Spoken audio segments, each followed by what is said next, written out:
Once again, a warm welcome to all of you, Lecture 8. Let's begin. Chapter 8, Capturing the Power of Self-Leadership. The world says you should go with the flow, seek approval, and look for leadership. However, the happiest individuals lead themselves. They do not wait around to be instructed on what to do. They understand their priorities. They move with confidence. They construct order where other people require motivation. This chapter is all about becoming this kind of individual, one who leads direction rather than just managing time. You will learn how to make choices based on your identity, not insecurity, and how to lead yourself. 8.1 Self-Leadership, the new superpower. In a world full of people who are continuously telling us what we need to do and what we should be thinking about, one thing remains very clear. The person who leads himself will always get ahead. Self-leadership is not a motivational slogan. It is a way of life. It means having the unique power to define oneself, direct one's energies, and construct one's own future, even if there is nobody looking and everything else seems completely out of control. In our current world, self-leadership has become a superpower. Self-leadership means you don't wait to be told what matters. You know what matters and align your behavior accordingly. You don't rely on the mood of the day to determine your output. You move because your purpose is strong enough to carry you even when your emotions aren't. You don't get swept away by every demand, message, or opportunity. You choose what aligns, and you courageously let go of what doesn't. This is what creates momentum, not just in productivity, but in identity. As far as self-leadership goes, you'll never need to seek permission to grow. You will never need to have all your ducks in a row and have some external validation. You start where you're at. Clarity comes through action. Consistency comes through decision-making. But you push yourself to do more because you know that there are heights for you to attain which are much higher than the places that you're already at. This is not some privilege reserved for the self-disciplined few. It's something that's done every day by those who know that freedom isn't about doing what the hell you want. 8.2 Identity before strategy. The majority of individuals try to accomplish something simply by mimicking another person's strategy. This means having systems, processes, and routines that may appear admirable, but which lack any real substance. And why is that? Simple. You forgot to take the first step, the most important one, identity. Self-leadership should start with who you are rather than with what you do. The moment your strategies do not come from an understanding of your identity, then they will lack genuine authenticity. Identity influences behaviors much more than any guidelines do. If you think of yourself as someone organized and focused, you would definitely create borders for your time. If you think of yourself as a builder, you'd better start your day with determination, not with hesitation. However, if you identify yourself with chaos and inconsistency, then even the best strategy won't change that fact. It will be reflected in your behaviors. Therefore, the first thing you should say about yourself is, I am like that now. You act as per your identity and not the other way round. Hence, you should stop asking yourself what you are going to do today and start asking yourself who you want to be today and what would that person do. This simple switch from strategy to identity is the only thing which makes a permanent transformation possible. 8.3 Lead yourself when no one is watching. Leadership doesn't lie in recognition, external validation, or title. It lies in what you do when you're all alone. It's not about what you can do when everybody is around, When you feel the pressure and have a deadline, it's about whether you can keep going on when nobody is watching you. That's where most people get stuck, not because they lack motivation, but because they have made accountability the source of their discipline. They do things in order to be seen, not because of the meaning. They do things out of fear of judgment rather than desire. But greatness happens in seclusion. Legacies happen in quiet. Self-leadership in seclusion demands clarity and courage. You have to know who you are and why you do what you do. You have to remind yourself of your why. You have to create your own structures while others will give up on theirs. It may not always be beautiful, but it will always be powerful. Because once you master the art of being your own champion in seclusion, there will be nothing that can stop you from achieving greatness in public. It is in the quiet moments that your future will be made, the moments that go unseen by anyone else but you, the one you are becoming. 8.4 Do not rely on motivation, rely on momentum. Motivation is like weather. It's beautiful when there is enough of it, and unreliable when there is not. If your dependence is upon motivation as the guiding principle, then you'll only do what you need to do when the motivational climate is right. However, motivation does not dictate leadership. Directional movement does. Here is where most people find themselves stuck, waiting around for that great feeling before they move. Self-leaders know better. Motion produces emotion. They create momentum rather than trying to achieve a mood. They choose just one little thing to do and do it even when they don't want to. They know that even one little action can make a difference. That one email they sent, one workout session, one thought put into words, they're doing more than just ticking the box. They're breaking through inertia. It's not about feeling motivated before you start. It's about starting before you feel motivated. It's not about waiting to feel ready. It's about doing something small that makes you feel like yourself. Let movement inspire your confidence. Let progress shape your identity. In leading yourself through movement, despite the lack of emotional charge, you produce an energy that cannot easily be undone or ignored. 8.5 Standards versus emotions. Emotions are real but unreliable guides. Some days you feel powerful. Other days you feel invisible. Some days you feel motivated. Other days you feel frustrated. Life being what it is, there is no escaping those ebbs and flows of being human. But if the basis of your approach, your routine, and your energy is completely rooted in emotions, you can expect to continue living an imbalanced existence. The practice of self-leadership is not about ignoring emotions. It's about leading beyond them. It's about setting standards for yourself. Your standards define you because they tell you, this is who I am and what I do, irrespective of how I am feeling. Standards don't demand your feelings, they demand your decisions.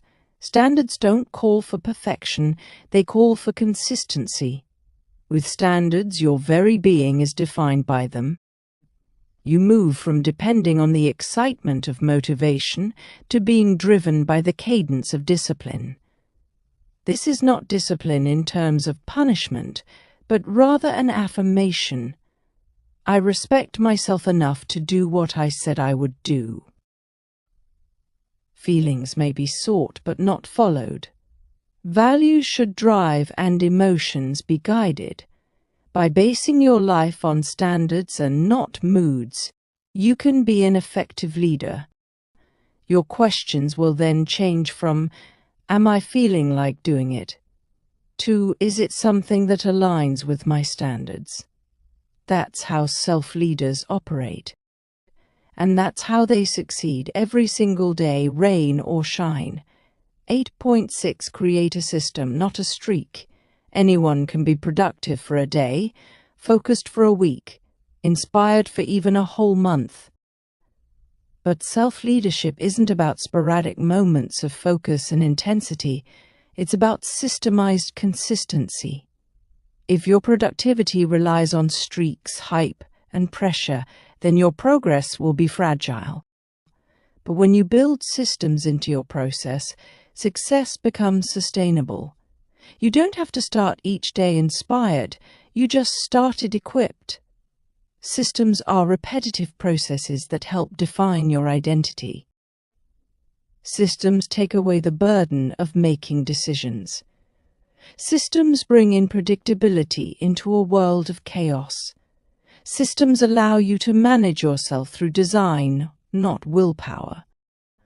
Rather than creating a new routine every day in the morning, you set up systems based on what works for you. Everyone starts off on fire and fizzles out because they never build the foundation. Everyone is powered by work rather than by structure. Systems aren't only about saving time, they're about protecting who you're growing into. Systems allow for the creation and thinking to happen without struggling against distraction all the time. With robust systems in place, streaks become automatic. Self-leadership is hidden in the unseen processes. Master that, and you'll show up ready and willing every single time. 8.7 Make decisions from your vision, not from pressure. Pressure surrounds us all the time. It is pressure to succeed, to react, to keep up, and to prove. If you are not cautious, you will find yourself living not according to your vision, but according to your fears.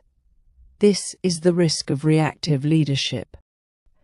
Decisions are made out of panic. Things that are draining you are accepted. An impressive-looking schedule is made, which does not match your vision, but self-leadership involves taking a different path altogether. Vision replaces pressure as you make your decisions. Instead of asking whether something is going to keep people happy, you ask yourself whether it helps you become the person you envision becoming. This is about taking time to be clear about where you're going and doing things with conviction. It is not something that comes easily. You need to give yourself some time to think and connect back with your core values. You need to set up filters in your life using questions that can help you keep your vision intact. If you do not set up these filters, everything will become urgent. However, once you make vision your priority, all that pressure will be removed. 8.8% Discipline as an expression of dignity and self-respect.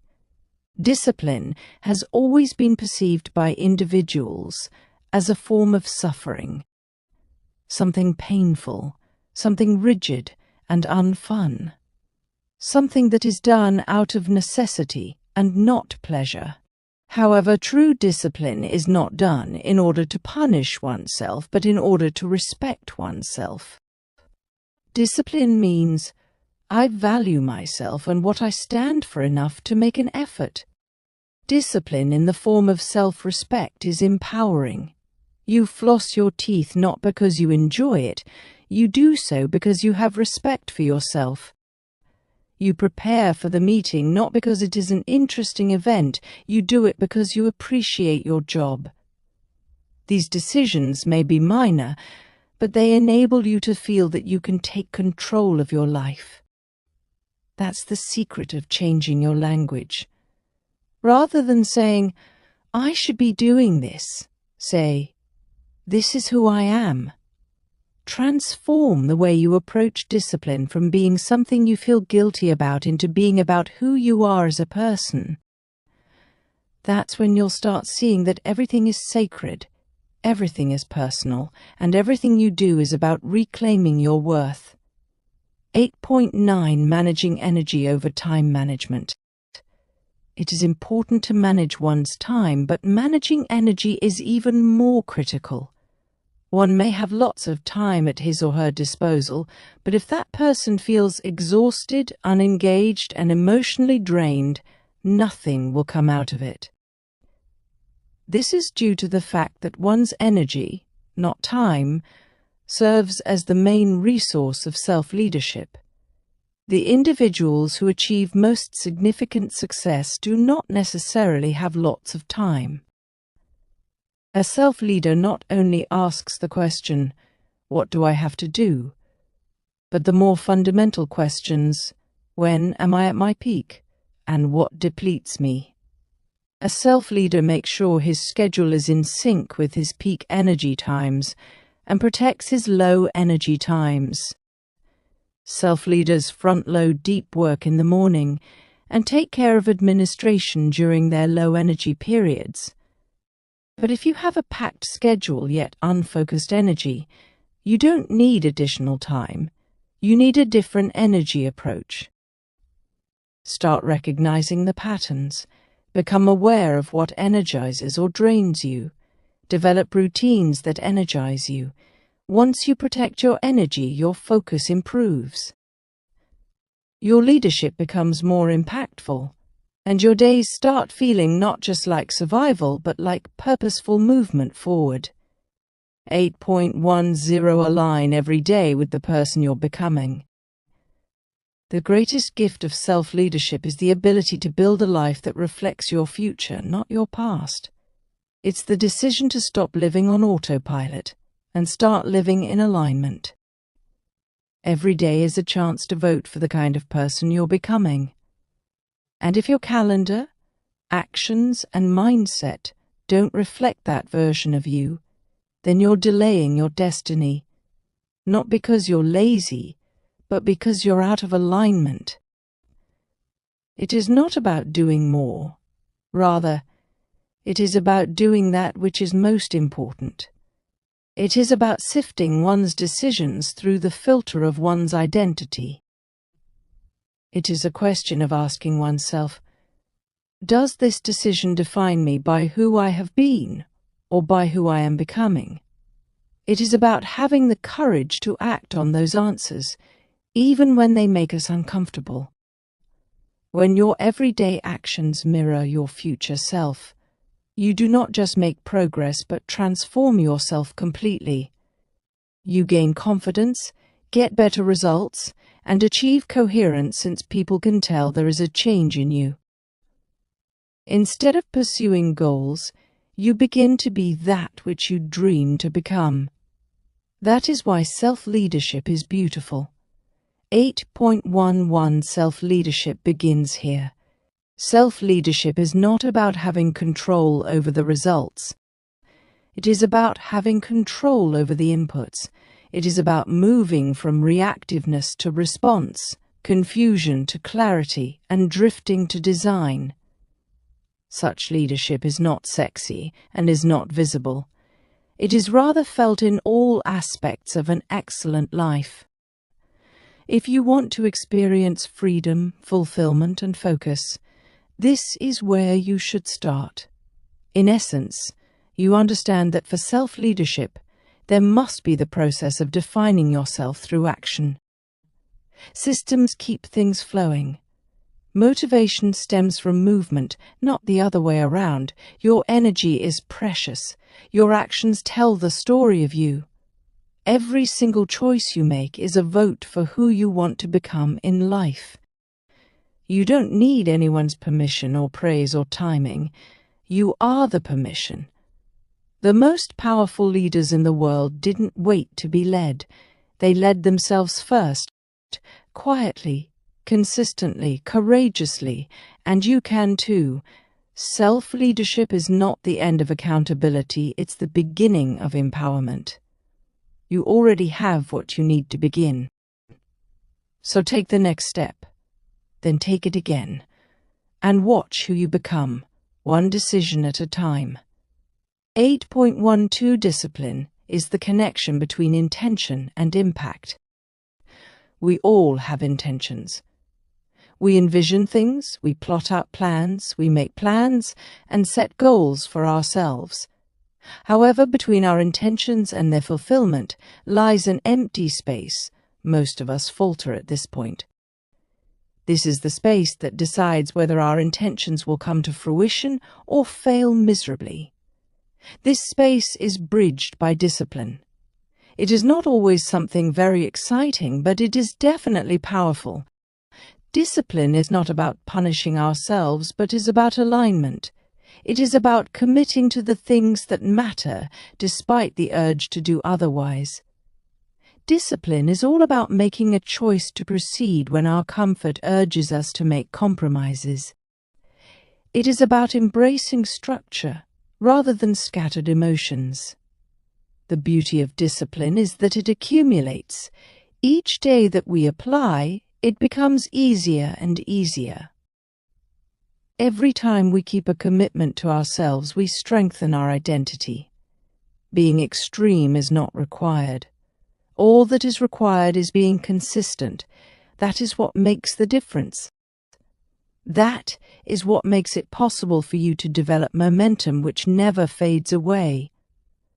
Discipline is what allows you to transcend from the level of emotional highs and lows and achieve the consistency which results in steady progress. It does not make you ignore the difficult days, but rather prepares you for them. 8.13 Little disciplines create major results. Success folklore tends to glorify the big action, the big jump, and the big moment. But those who have achieved anything of significance are aware that major results stem from little disciplines done on a consistent basis, more so when there's nobody watching. It's not about the great change that you make just once, but the little decisions you make every day that unknowingly carve your future.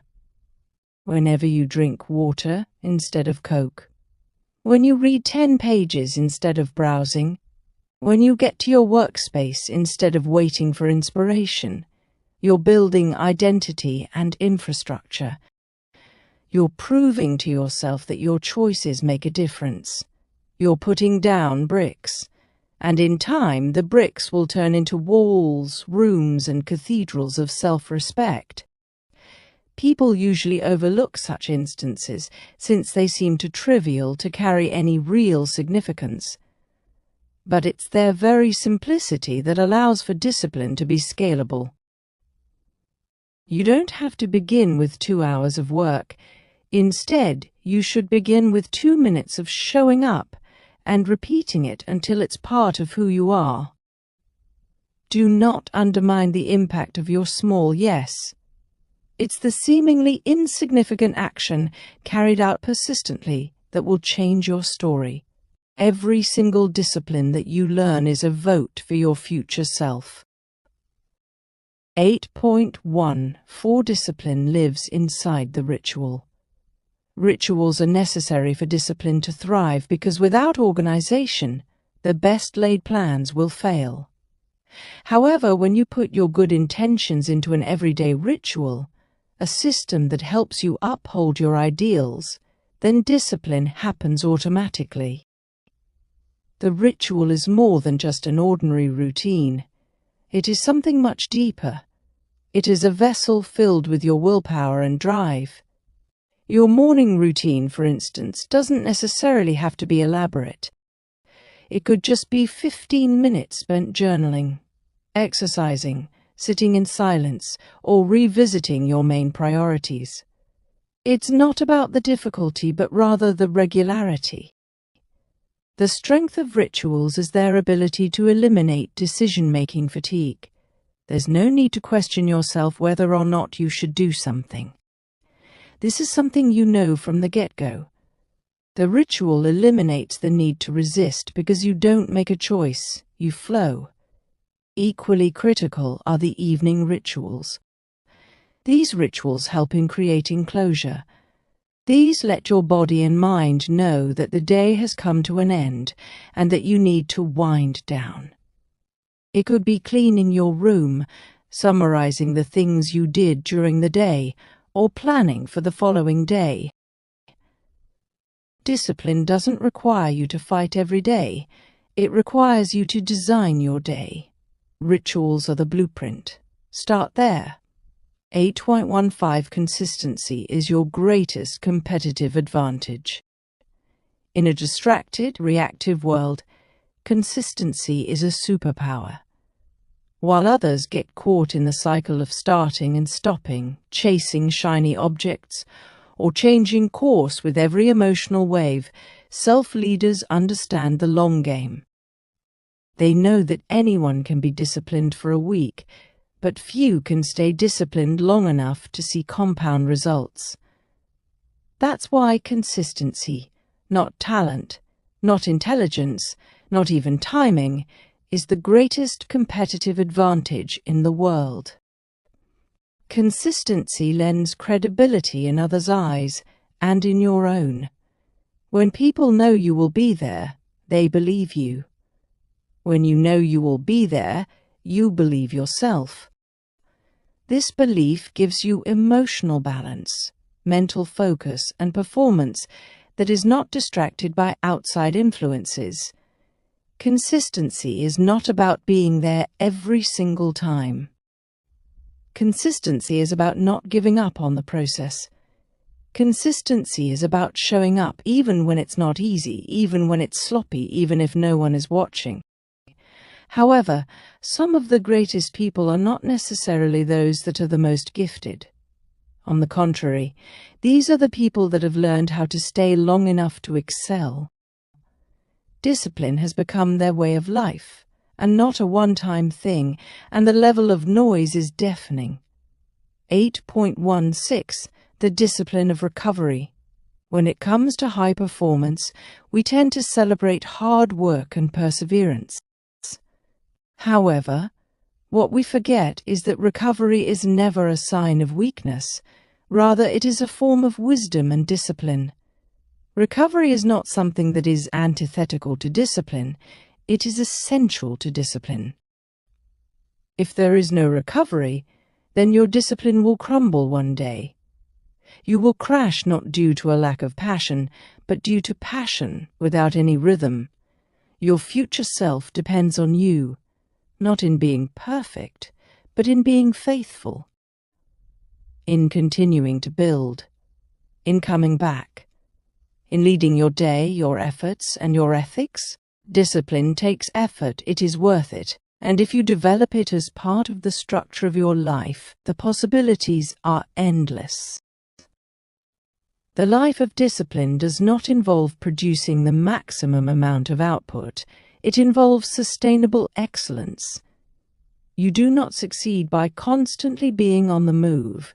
You succeed through establishing rhythms that help to ensure your sustainability. Discipline is a holistic process. It values stillness as much as action. 8.17 Differentiating urgent and important tasks. The main threat to your daily discipline routine is confusing urgency with importance. Urgent tasks shout. Important tasks speak quietly. Urgent tasks need to be addressed immediately. They can be in the form of emails, alerts, and interruptions. Such tasks may feel necessary but may not necessarily help advance your life. Some urgent tasks are nothing but distractions in disguise. Important things, however, are often done in silence. It is the deep thinking, the serious research, the difficult conversation that you keep putting off. It is also the building of vision that you defer to later. Important things don't seem urgent, and yet determine your future. Self-leaders have learned how to hear the whisper of importance above the roar of urgency. They not only react, they choose, and they protect their important time. It is impossible to achieve everything. It is possible to achieve what is most important, and here lies the beauty of discipline. It allows you to be intentional about your actions. Once you become aware of what really matters, your efforts become deliberate. Your concentration turns out to be effective. Your productivity is no longer just quantitative, but qualitative. 8.18 Plan your days. Don't wing them. Self-discipline does not thrive on spontaneity. Self-discipline thrives on structure. Although being flexible is important, unstructured days seldom prove to be productive days. Without an agenda for your day, your energy dissipates and your time evaporates. Your plans fall apart and lose their purpose. When you plan your day, you take charge. Planning your day is not about having everything planned to the minute.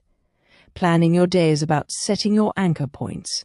What are the top 3 things that need to be done today? When are you going to get your deep work done? When are you going to rest and recharge? When are you going to reset for tomorrow? These are not just questions, but are basic to the foundation. Self-leaders create their own tempo that helps them function at maximum energy. They understand when they are most creative and guard that time with great zeal. They shield from distractions. They make their priorities beforehand. And finally, at the end of the day, they do some reviewing, not to criticize themselves, but to recalibrate. They ask questions like, what did I do good today? What am I going to do better tomorrow? It makes each of their days a lesson. Design your day once, and you will concentrate for hours. Do it every day, and you will be unstoppable for decades. 8.19 Discipline is not always fun, so do it regardless. Truthfully, discipline is not always fun. On some days, discipline is difficult, dull, or even annoying. However, there is one fact that sets apart successful self-leaders from others, and that is they do not depend on how they feel in order to take actions. Self-discipline allows you to take action regardless of your feelings. You should act upon your values rather than your feelings.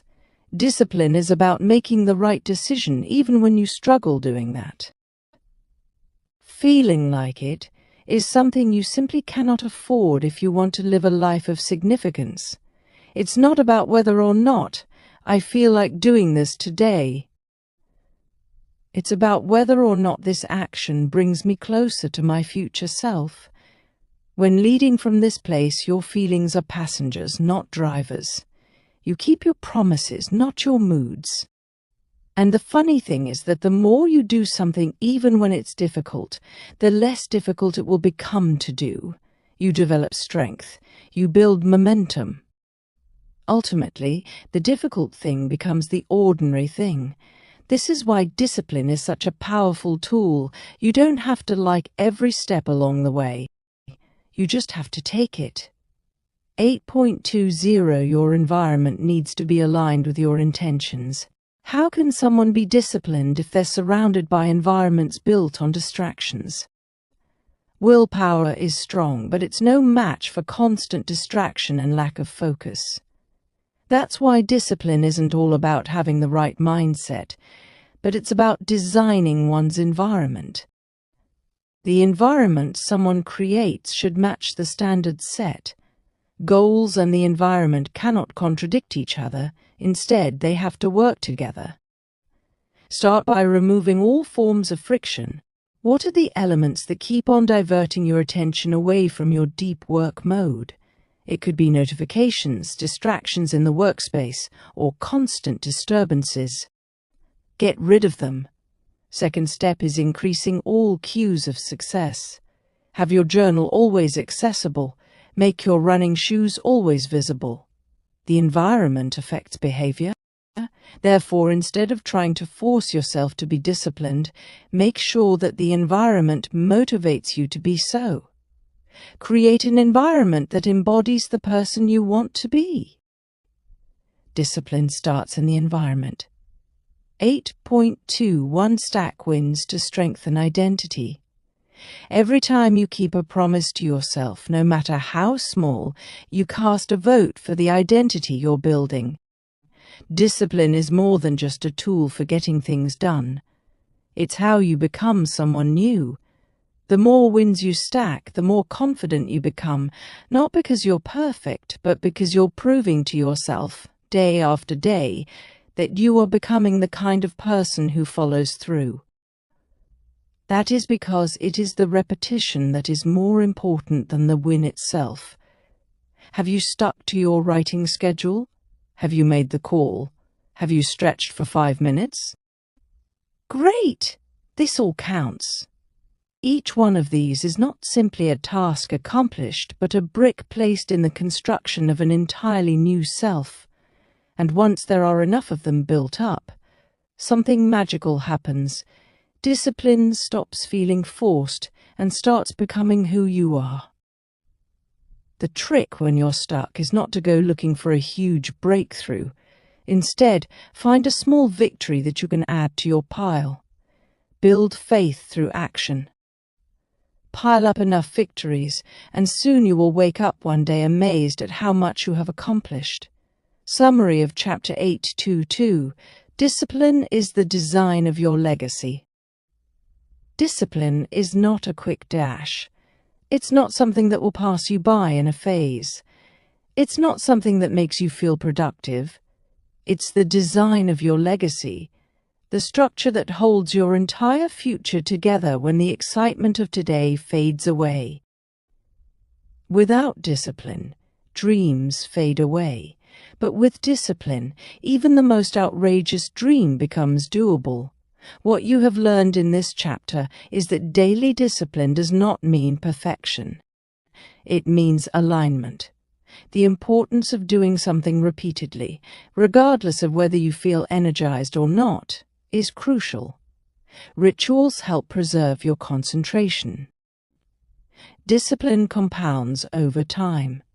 Your environment should correspond to your goal, and the new person that you are becoming is created through your wins one by one.